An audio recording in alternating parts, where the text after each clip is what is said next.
If you think God isn't moving in Washington, D.C., think again. Today I'll be joined by the executive director and founder of Alabaster House to share with you an incredible event called the Leadership Summit. I'm Drenda, and this is Drenda on Guard. Let's get into it.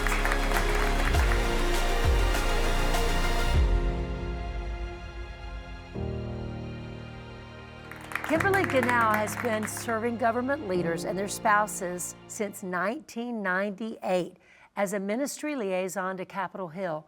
Kim and her husband Randy founded Alabaster House, a 501c3 faith-based organization that holds chapels, prayer appointments, and ministry gatherings for Congress members and their families.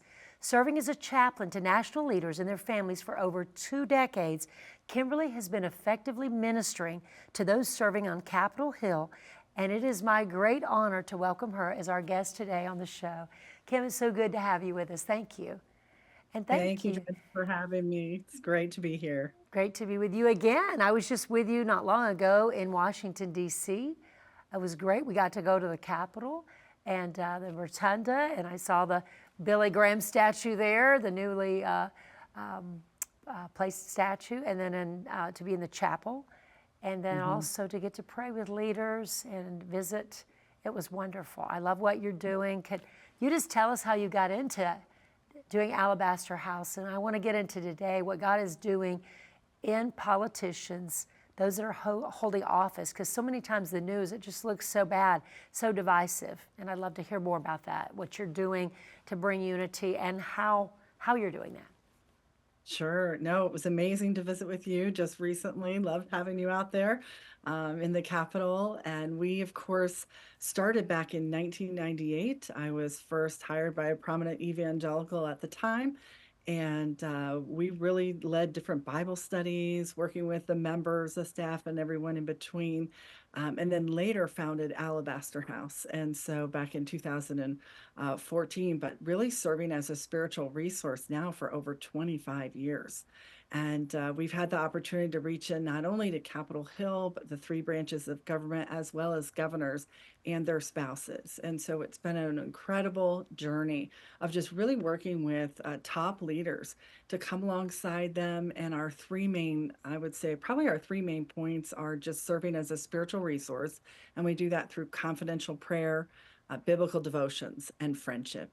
And you'd be surprised how relevant that 3rd point is of friendship. And I'm sure, as you know, the higher you get into these different leadership roles, it's really the less place of, I want to say, you're more vulnerable. And there's really less, I want to say, safe places where you can just truly be yourself. And that's really what we're known as, is just providing a refuge for these leaders. And so that's a little bit of our history, how we got started. And it is certainly an exciting time, but also a very divisive time. And so any place that we can build bridges, bring people together, that's certainly something that we actually try to do. And you do that reaching both Democrats and Republicans, Christian, non-Christian, but you're reaching out to them and you're involving them. What are some of the activities and things that you do? I know when I was there, we went into the chapel and prayed with a Congress member, and we were able also to meet with the chaplain there and just see. It's, to me, what stood out was that the chapel is right next to the rotunda. So from the very earliest of days, there was a desire to have God right there.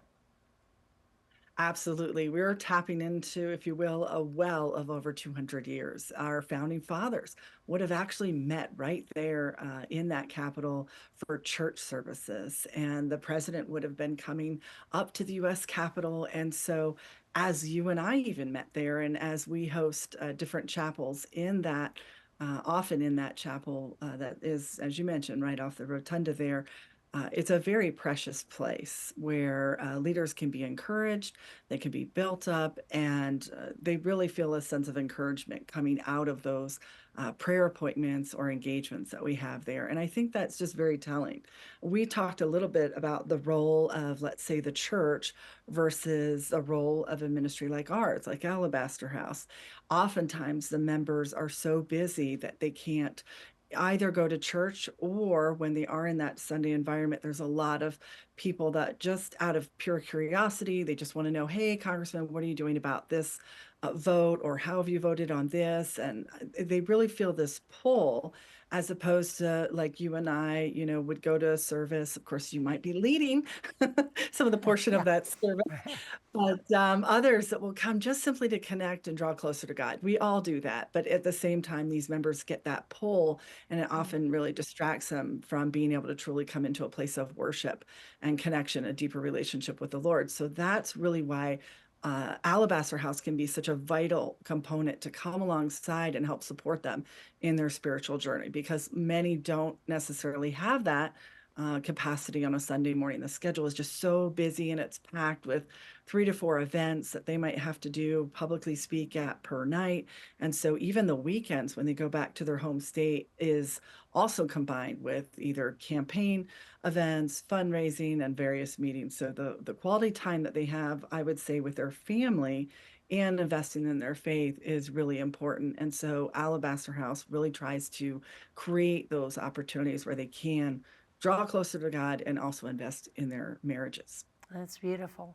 We all need help. We all need encouragement. And sometimes in the battlefield, I think that, especially in the political realm, there can be so much contention and so many attacks and so much mudslinging and warfare that it can, I'm sure, feel very lonely in DC. It can feel you're away from your home, your environment, you're there to serve, but then I'm sure most get in there with great expectations of things they're going to do, and then realize there's a lot of warfare and there's a lot of people pulling you in all directions. And I could see where even the church, trying to go to church, and that's a lesson to all of us, not to turn the place that we're there to worship God and hear God into a place where we're trying to have conversations. I know we had a basketball star one time show up in our congregation, and he just showed up, and people, instead of during the altar call, and we have a great church, but there were people who were actually bothering him, wanting an autograph. It's like, no, wait a minute, these are people just like you.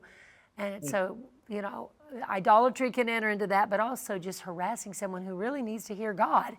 And instead they're being hit with agendas or votes or this or that.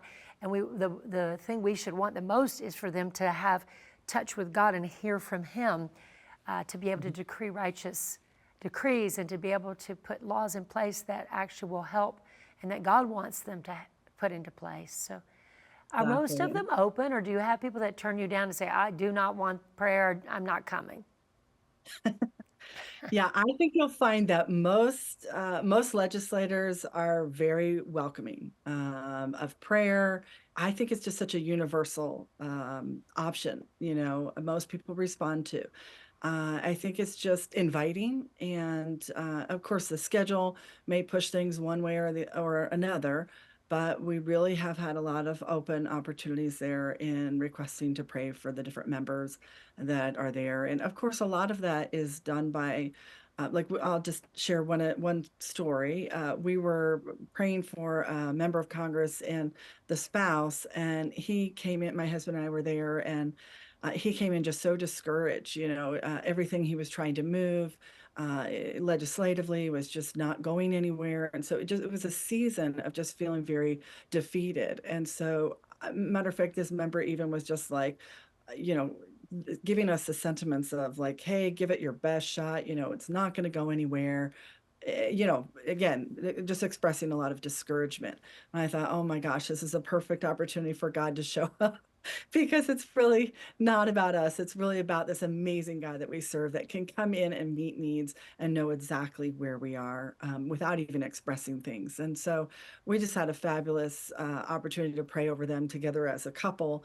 And while we were there, there was a knock at the door, and it was actually the next member of Congress and the spouse coming for the secondary appointment that we had. We were just running them as the new session was beginning, and we had set up a number of these.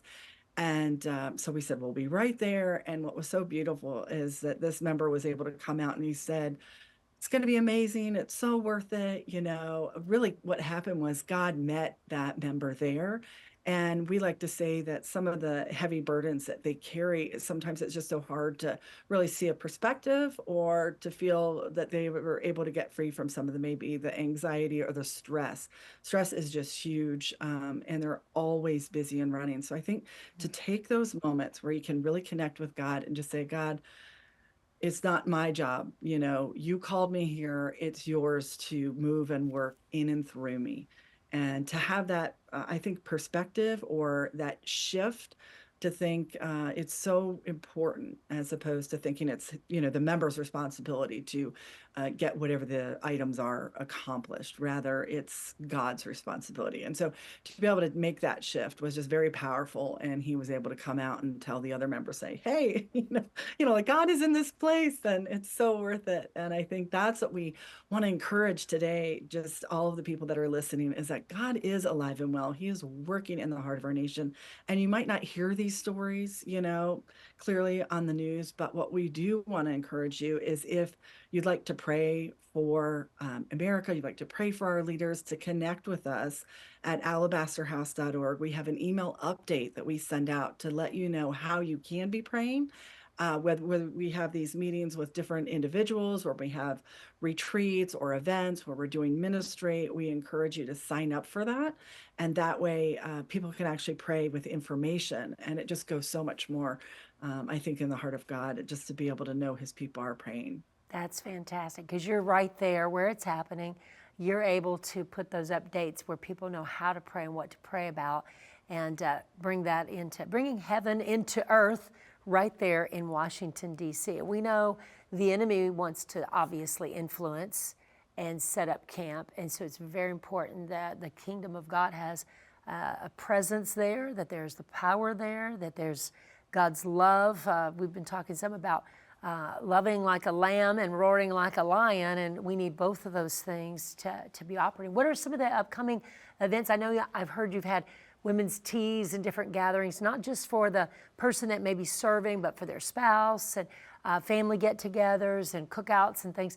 But what do you have coming up this summer? Right. I would say we have a number of things happening, but one of the things we definitely want to invite everyone that's listening to is called our Leadership Summit. And it's going to be taking place really more in the fall, so September 10th and 11th. And that's going to be an opportunity, a very eclectic group, I might say. We're drawing together business leaders, ministry leaders, and government leaders. I think one of the strongest takeaways from this are going to be strategic roundtables that we're going to create. Oftentimes you hear on the news, or you go to a meeting and you get to hear a leader speak from the lectern, right? We would like to really have a dialogue. So we're doing a strategic roundtable. So you can ask some questions saying, this is what's going on. Maybe you're a business owner and you want to know what's happening for small businesses. And you might be able to ask that question and then get those responses. And it really, I want to say the backdrop of this came out of our time working with members of Congress and their families, especially during COVID. And what we were finding out is we were on the early side of the information because we were working with them in a confidential space, praying for some of these decisions that they were going to be making. I just thought retrospectively, like, what could be done if we brought some of this information out into a public forum, like a summit, where we could get these key information pieces distributed to ministry leaders and also business leaders. So we were finding out about the economy, the food supply chain being impacted, that industries were going to be shut down, whether it was businesses and especially churches. So these are some really key, I want to say, leaders that could benefit, I think, the most from attending the Leadership Summit. It's going to be in the Capitol. You'll have an opportunity to not only tour and see some things, but again, to the information that you'll be equipped with, and not only on the leadership standpoint, but also the networking that's going to happen between those three spheres of business, ministry, and government. So we're terribly excited. That is exciting. I'm actually involved in all three at this point. I've been a Right. minister all the 30 years. We're in our 30th year. And we've owned a business for 40 years, and been driving, business actually started funding ministry. And then the ministry, serving publicly there, God recently tapped me on the shoulder, and governmentally. So I understand all what you're doing is beautiful because they're so needed. These are the mountains that impact church and family in such a huge way. Free enterprise. Without free enterprise, there's no freedom, and without freedom of speech, there is no freedom of religion either. We have to have the ability. All these freedoms that are in our Constitution, they all affect our faith in such a powerful way. And people think, well, I'm just going to stay in the church and we're just going to get people, born into the kingdom of God. Well, that's wonderful, but it's not going to happen without the others, right? Right. I think you're making a very clear point on that. And I feel like God just really put that on our heart is to bring these three together. And I think there's so much that we can learn from not only one another, the synergy that's going to be there, the possibility of connecting also with those different leaders is going to be very powerful. And we'll have an opening reception. You'll get to hear a little bit about what we've seen in 25 years, God doing amazing things. We obviously want to share our heart for, of course, our leaders and the nation's capital. So we'll have a beautiful reception on opening night. And then the following morning, we will go direct, to Capitol Hill, and we'll be able to hear specifically from those leaders and not only give some of those speeches, but again, sitting around the table and actually dialoguing with them is what the goal is. So we're super excited to offer that. Oh, I was going to say too, you can register at alabasterhouse.org. That's where you'll really find a lot of the information is on our Yes. website. And yeah, Registration is open. do you have some speakers already on the docket for that event? We do. I feel like it's interesting with, as you know, members and Congress and everything, but we will have a number of members of Congress for that. We have invited the Speaker of the House. We did invite him previously, and he was able to attend our last conference. So we're hoping that it works for his schedule to attend. I think that'll be a draw for a number of people. But as you know, we usually find out a little bit later when it gets a little bit closer. So we'll have several of them that'll be on the invited list. I would just say to check the alabasterhouse.org and go to that website because our schedule will continue to be updated. We have a number of speakers that are going to be really honing in on leadership as well. So just giving that as a backdrop to the strategic roundtables. And I think that's going to be proving also just some effective information. I'm excited about all of it, and I can't wait, of course, to see you there. Yes, I'm excited to be joining you, and we're going to be praying over the event, believing God, and I believe the Lord is moving. And even though sometimes it looks dark, we don't know behind the scenes God is actually working. You're not going to see that on the news, right? The nightly news is usually not going to tell us these things, but in involvement, I think a lot of times we don't know how to approach leaders like this. How and what is the most impactful things we can do to get back to our foundation, our Christian roots, our nation's heritage? And how do we appeal to leaders that are passing legislation that impact our lives? What is the most effective way to do that? I think there's probably some ways to break that down, and I think it really travels in a couple different lanes, if I may. I would say primarily, of course, we want to have all this rooted in prayer. So you want to be active in praying for government. That would be the first part. I would also say secondarily is you want to be someone who's voting, right? And if you are looking at who's in the ballot box, you want to be voting your values, as we say. So you want to be looking at what the different party platforms are. There's a lot of information if you just simply research and take a look at some of those things. And then, of course, you get involved in your community. I think just praying, actually registering to vote. If you're not registered, that's a basic part. You want to start there. And then once you are taking that action and actually voting, you can look up, there's so many different voter cards and so forth that you can find that'll help equip information. And then just being active and knowing what's going on in your community. Attending something like the Leadership Summit is a great way to do that because you're going to be equipped and you're going to get a lot of that information. And having not just heard from a speech, but you can again say, this is my 501c3. What do you think could impact this going forward? It's a very pivotal year. They all say with an election year, it's the most important one, et cetera. But I think there's going to be a lot of information because it is taking place in September, right before an election. So a very powerful time. I agree. All eyes are on Washington, D.C., really. and what's going on Mhm. there. In the 20 years you've been doing this, would you say this is the most divisive, intense time you've ever seen, or have you seen things like this before? We have seen things like this before, and I want to also share a little bit of the history because we would meet with different members that have been there, both on the House and the Senate side, really forever. Career politicians, these types of ones. And when we were meeting in the gathering, we would have different receptions for the spouse and the member together. And we had one member basically say to their family member, they were on the telephone call and, oh, we're just getting ready to receive some of the guests over at our home. And the family member had said, oh my gosh, what is so and so going to be doing coming into your home? So it was definitely something that on face value, you wouldn't ordinarily have a conversation with or integrate on a normal conversation. And yet, in fact, God was allowing us to be that bridge to draw different leaders together for a meal, just to build our faith and to connect, to pray over those couples individually and so forth. And what I love about this is the ones that were, if you want to call them opposing sides or with differing views, this particular couple came to the house and they brought actually the most favorite appetizer for the hosting couple. And what I love about that was that like God just sets that up, they're coming in and they're bringing like, oh my gosh, you just brought my favorite appetizer. How did you know? And meanwhile, these guys are on opposing sides, and it's those small ways that God just kind of starts to build those bridges and connect us.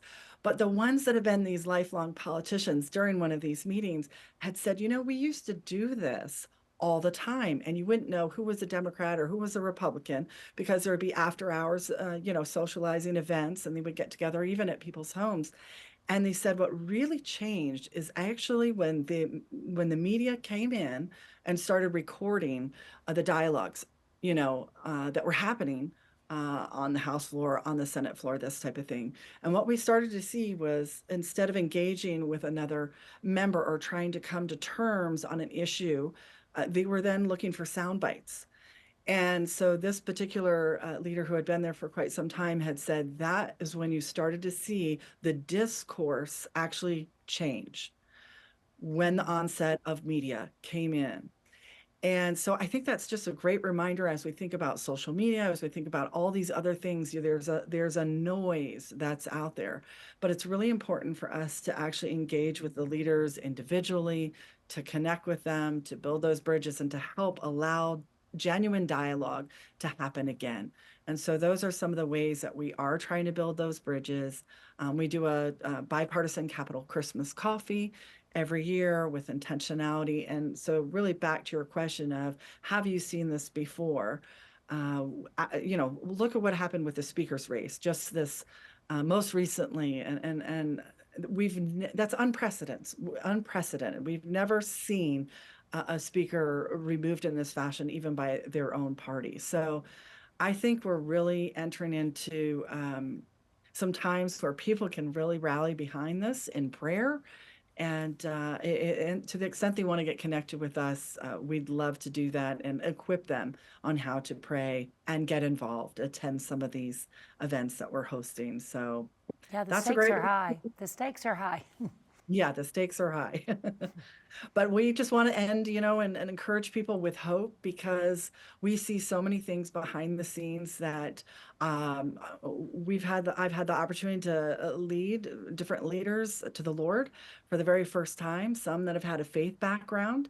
That haven't been walking, but maybe they just had an informational piece, not necessarily a personal relationship with the Lord. And so we've had those rare and incredible opportunities that are amazing. And then also just walking with others for many years and then seeing them come to the place where they're like, wow, okay. I had one who had said, I feel like I'm a little bit on the outside looking in. And I really want what you all are talking about. Like, just wanting to know, how do I get there? How do I get to that place where you're able to communicate with God? You hear him and he's guiding and leading. And that was a beautiful opportunity to just lead that leader right into the sinner's prayer. And so that's not happening every day, uh, but those are the amazing stories that are. I think much of what we do is really coming alongside and helping them stand in their faith wherever they are on that journey. And that's what's really powerful. I think with the, relationships, the marriages, everyone knows if you can't hold your family together, you can't be effective in what God's called you to do. And many of these, God has called them to be public servants. Wow. Yes, and their families have needs and hurts as well. So being able to minister to those needs and hurts gives you an opportunity in their life spiritually and being there for them consistently where they build trust over time. Recently, we've seen some Democrats actually leave the Democrat Party just even this past week to shift over. What are you seeing in that realm? Is there a lot of contention? Many people would say the Democrat Party is not the party it used to be. It's not the same party. What do you see?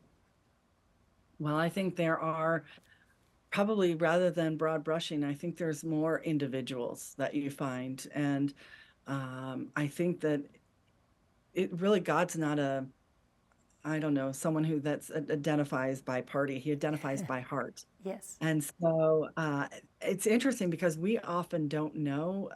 Now we could, if we wanted to know their background, their spiritual background, what their theology is on all these things. But we find that while we're working with leaders, if they're in the trenches and they have a heart for God, we're like, hey, you're on the same team. Yeah.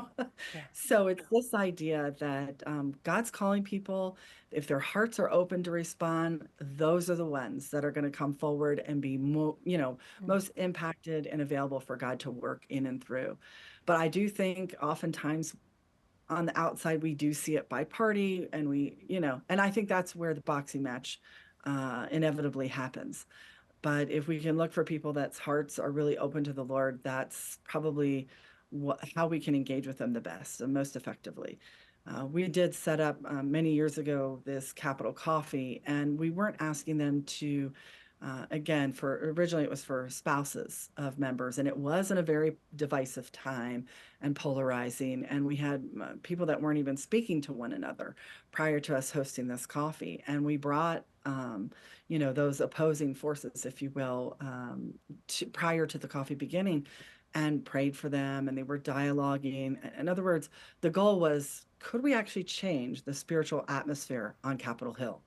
And in fact, God restored those relationships, and we had people not only speaking to one another, but praying at the end of it. And so that's been something that we've continued really every year since 2015. So you just never underestimate the power of God. I mean, I can give you one day, and speaking about party, one day I was walking with somebody that you would think, underground in the halls, going for votes. Anyway, they would oppose a lot of Christian values that we would agree with. And I'm walking along with this member, and I started talking to him just about the Lord. And he turned and said to me, now, do you think at this moment that I'm going to, all of a sudden really give my life to the Lord? And I said, hey, nothing's impossible. You, Lord, you know. So if we don't prejudge people, that's really, I think, where we see God working. But I mean, honestly, it was someone that you would think, oh, they're so far from the cross, and yet God can draw them. And Yes, he that's can. really what the most I think wins something is when you see people. Now, he didn't turn around and say to me, great, let's meet tomorrow. But it was planting that seed, and there's plenty of opportunity to do that. So if anyone in our audience would love to support the work that we're doing, again, alabasterhouse.org, we have a give tab there. Not only will that impact, I want to say, evangelism, discipleship, mentoring, praying for these leaders, but as we know, if you impact one leader, they impact millions of people. And so to the fact that we can help them stand and again, in their family, in their marriage, and in their faith, what a great leader that is. And all those decisions impact you and me on a daily basis.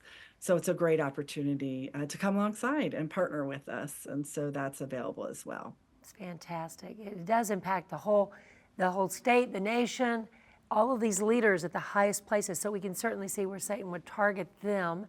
and try to pull them in places that are not good, pull them away from God or keep them from God. So for you to even just put that invitation out there, we all can see the scripture where Paul became Paul. He was Saul before that, and he was actually persecuting Christians, coming against them, coming against Jesus, and yet the transformation he had in his life, most of the books of the New Testament he wrote. So those people, we do want to pray for them. We're not attacking them personally. We are attacking, sometimes we have to expose darkness, expose agendas, attack that, but make sure that we recognize that that person, God loves the person, wants to help them, wants them to come to the knowledge of the truth. So our light has to shine in darkness, right? I know some folks that I was talking to, and they were like, our heart is to share with people the holiness of God and helping recognize, that sin can't exist in that believer's life. They can't live a life of sin. And I said to them, you do realize, though, you are going to be talking to those in sin, because God's not calling you to a ministry to show people how to walk in his ways and free from sin that are already there, right? So you can't be, you can be bothered by the sin, but you can't project that and be offended within. You got to think of a way to build a bridge to speak into their life, or else your ministry is going nowhere, because you're not going to be called to the saints, the people that are in the body of Christ that are living perfect lives, and you're offended by sin. Yeah. That's what Jesus said, right? You know? Yes. Well, Kimberly, I really appreciate what you're doing. And Jesus told us to deny ourselves, take up our cross daily, and follow him. And anytime we get our eyes off of him, it's easy to go in the wrong direction. So thank you for helping keep our Congress members and those in D.C. to keep focused back on the Lord, his will for their life, that he's the answer, that he has the answers, that they're accountable to him, all of those things, and that God's still operating and working, and they're not God, but he is, and that we need him no matter what position or how far in politics or career we have been established. So again, tell us again about the summit. I look forward to being with you September 10th and 11th, and tell us one more time where they can get information and who should be attending this. If you are a ministry leader, a business leader, and have a heart also to connect with government leaders, this is a perfect opportunity to come to Washington. This is going to be really a power-packed day and a half, and you'll be able to just fly in and then also fly back out. So that's what's, we want to be sensitive to all of these leaders. We know everyone's busy, but we believe that this leadership summit is going to be so worth coming into, that it's something that not only this one time, but it'll be something that we'll continue to offer going forward. So alabasterhouse.org is a great place to get all the information. You can click on the homepage there, Leadership Summit. It'll have the registration is up. There's an early bird special going on, so you want to do that as soon as you can. Take advantage of those savings. And we also have sponsorship opportunities. You might be a business or a ministry that would say, I'd love to get our ministry name out there, or our business. We have all kinds of different levels there, from reception sponsors, luncheon sponsors, platinum through bronze, whatever. Check it out. It'll be a blessing to you and as well to our ministry, a great way to partner. And so we're looking forward to seeing you there. And it also, space is going to be limited. I will say that. So again, being on Capitol Hill, there's only so many seats there. So if this hits a part in your heart where you're like, I don't know what all this is about, but I want to go, please register and connect with us that way. We look forward to seeing you. Fantastic. I look forward to joining you in the roundtable. And thanks so much, Kimberly, for what you've been doing for 2 decades to touch Washington, D.C. And we believe America has a destiny, and we are going to continue in that destiny. And the gates of hell will not prevail against the church. The church prays, gets involved, takes these mountains. We see victory. So thank you for taking this area, taking this mountain, and supporting those that are. God bless you, and thanks for joining us today. Hey, I just want to thank you for being with me today, and maybe give us some of your comments and thoughts, and hopefully you'll join us for the summit, the Leadership Summit in Washington, D.C., September 10th and 11th. Go to alabasterhouse.org for more information. Thank you for joining me, and until next time, let's stay on guard. We'll see you then.